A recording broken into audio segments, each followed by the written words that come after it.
Père et du Fils et du Saint-Esprit, la grâce de Jésus-Christ notre Seigneur, l'amour de Dieu le Père et la communion de l'Esprit Saint soient toujours avec vous. Frères et sœurs bien-aimés, loué soit Jésus-Christ et bienvenue en cette fête de la Sainte Famille que l'Église notre Mère nous invite à célébrer en ce jour. Rappelons que la venue de Jésus dans le monde s'est faite par son entrée dans une famille humaine, la famille de Nazareth, constituée des personnes pieuses qui sont Marie et Joseph. C'est cette sainte famille, Jésus, Marie et Joseph, que l'Église notre Mère nous invite à célébrer et honorer aujourd'hui. Bien-aimés de Dieu, nous sommes toujours dans la joie de la nativité de notre Seigneur. Et la Sainte Famille que nous célébrons se présente comme un modèle, une école de vie et de valeurs pour la construction de nos familles aujourd'hui. La première lecture, tirée du premier livre de Samuel au chapitre 1er, les versets 20 à 28, nous parle de l'accomplissement de la prière d'une femme au nom de Anne. Anne est cette femme-là qui désire avoir un enfant. Elle se consacre à Dieu. Elle fait monter vers le Seigneur sa prière, je dirais même son vœu en ces termes. Seigneur Tout-Puissant, daigne regarder la misère de ta servante que je suis. Souviens-toi de moi. Ne m'oublie pas. Donne-moi un enfant que je donnerai au Seigneur. Telle est la prière de Anne, son vœu à Dieu. Et la prière de Anne est donc exaucée. Dieu va lui donner un fils, son fils unique, qui s'appellera Samuel. Samuel, un nom qui signifie Dieu exauce. C'est donc une action de grâce. Anne a compris que l'enfant qu'elle a eu est un don de Dieu. Elle l'amène au sanctuaire pour rendre grâce à Dieu, le remercier pour tous ses bienfaits dans sa vie. Oui, frères et sœurs, Anne nous donne un exemple. Voilà, elle fait monter vers le Seigneur sa prière et sa prière a été exaucée. Anne a compris donc que cet enfant, l'enfant qu'elle a eu, lui vient de Dieu. C'est un don de Dieu. Elle se met donc en route pour aller au sanctuaire, pour rendre grâce à Dieu et aussi pour montrer à son fils Samuel le chemin de l'Église. Oui, frères et sœurs, nous pouvons nous interroger de la manière suivante. Combien de parents aujourd'hui vont à l'Église pour rendre grâce à Dieu après la naissance d'un enfant? Combien de parents aujourd'hui prennent le temps pour remercier le Seigneur pour ses grâces, pour ses bienfaits? Combien de parents aujourd'hui montrent à leurs enfants le chemin de l'Église? Combien de parents apprennent à leurs enfants comment prier? Combien de parents aujourd'hui offrent à leurs enfants la Bible comme un cadeau d'anniversaire de naissance, comme un cadeau de Noël ou un cadeau après avoir obtenu un diplôme? À quoi initions-nous nos enfants? Sur quel chemin conduisons-nous nos enfants? La première lecture que nous venons d'entendre nous invite à aller à l'église, à apprendre à aller à l'église pour rendre grâce à Dieu. Après avoir bénéficié de la grâce de Dieu, nous sommes invités à aller à l'église pour rendre grâce à Dieu. Cette même lecture nous invite aussi, comme parents, à apprendre à montrer à nos enfants le chemin qui conduit vers Dieu, le chemin de l'Église. Oui, frères et sœurs, nous sommes invités à faire un effort pour montrer aux enfants le chemin de l'Église. Apprendre à nos enfants à aimer Dieu et à se tourner vers lui dès le bas âge, en toutes circonstances.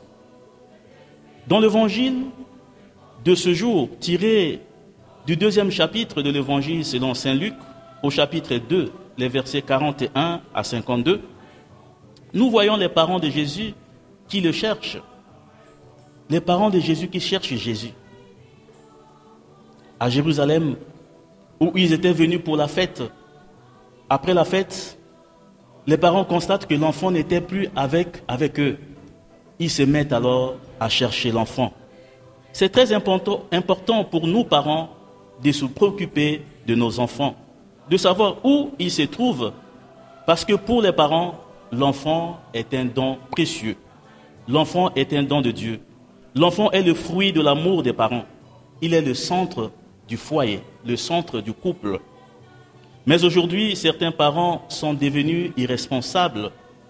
Ils ne se préoccupent plus de la situation de leurs enfants.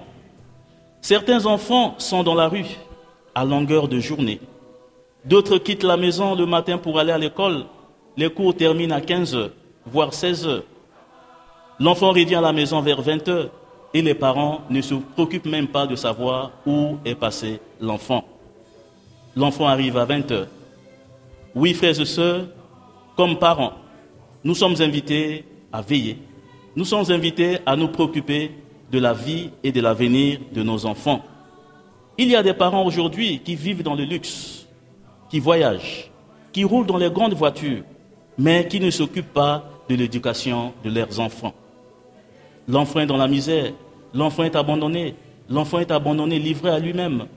Nous sommes invités, chers frères et sœurs, à nous préoccuper de nos enfants.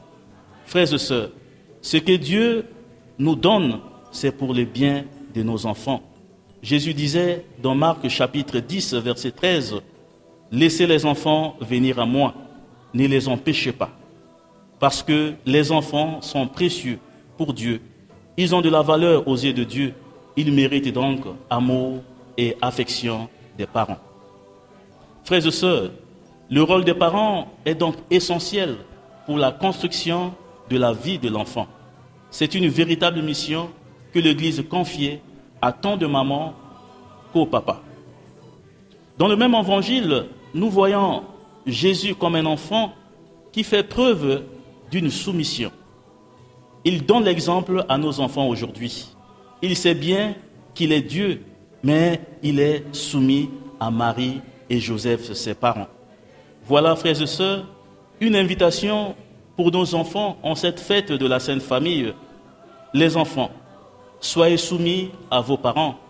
Dieu a dit dans le 4e commandement, Exode chapitre 20, verset 12, « Honore ton père et ta mère, afin d'avoir longue vie sur terre, que le Seigneur, ton Dieu, te donne. » Dieu invite à honorer nos parents à qui nous devons la vie. Oui, frères et sœurs, beaucoup de choses et de mots arrivent dans notre vie peut-être parce que nous ne sommes pas soumis à nos parents. Tout comme enfant Jésus, l'Évangile nous invite, l'Évangile invite tous les enfants à respecter leurs parents en toutes circonstances et à les aimer. Même quand ils ne sont plus de ce monde, nous sommes invités à honorer nos parents. Et dans la deuxième lecture, tirée de la première lettre de Saint Jean au chapitre 3, les versets 1, 2 jusqu'à 24, nous enseigne que nous sommes invités à être des enfants de Dieu. Et être enfant de Dieu, c'est cela, respecter ses parents. Être enfant de Dieu, c'est honorer ses parents. Frères et sœurs, en célébrant cette fête de la Sainte Famille, prions pour que les parents aiment leurs enfants, pour que les parents leur montrent le chemin de Dieu à leurs enfants. Prions aussi pour que les enfants aiment leurs parents, qu'ils leur soient soumis. Je terminerai avec cette petite histoire qui nous invite, comme enfants, à honorer et à respecter nos parents. Une jeune fille s'appelait Rebecca. Elle venait de se marier avec son mari, son époux. Voilà le couple qui décide d'aller habiter loin de la famille. Et pendant qu'ils habitaient ensemble, première année, deuxième année, troisième année, la femme n'arrivait pas à concevoir. Et le mari commençait à s'inquiéter. Mais que se passe-t-il? Ils sont allés à l'église, prier, quatrième année, cinquième année. La femme n'arrivait toujours pas à concevoir. Alors, ils sont allés voir un vieux du village. que ce vieux leur montre un féticheur. Les voilà les deux qui se dirigent vers ce féticheur. Malgré les sommes d'argent dépensées, malgré tout ce qu'ils ont investi pour que la femme puisse tomber enceinte, mais finalement, la femme n'arrivait pas toujours à concevoir. Et voilà qu'un jour, l'homme rencontre un de ses amis qui lui montre le chemin de Dieu. Ils sont retournés encore à l'église pour prier, pour prier. Frères et sœurs, le temps de Dieu n'est pas le nôtre. Dieu a son temps. Il nous demande la fidélité, il nous demande la patience. Et voilà que le prêtre, un jour, appela la fille pour lui poser une question. Il lui dit, combien d'années tu n'arrives pas à concevoir? Elle dit, non, voilà, aujourd'hui, je suis dans ma 6e année, je n'arrive pas à concevoir. Il dit, mais est-ce que tu t'entends très bien avec tes parents? Elle dit, oui, avec papa ça va, mais avec maman, ça va pas. Qu'est-ce qui se passe-t-il?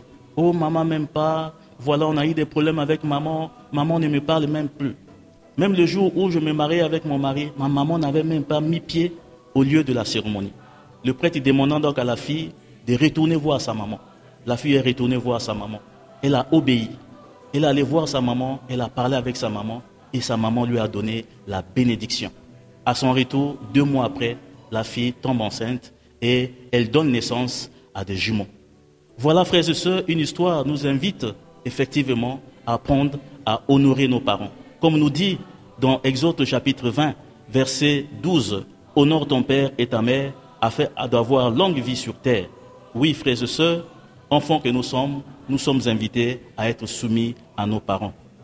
En célébrant cette fête, demandons au Seigneur d'accorder la paix, la joie et l'unité à toutes les familles qui sont divisées à travers le monde. Que le Seigneur vous bénisse. Bonne fête de la Sainte Famille.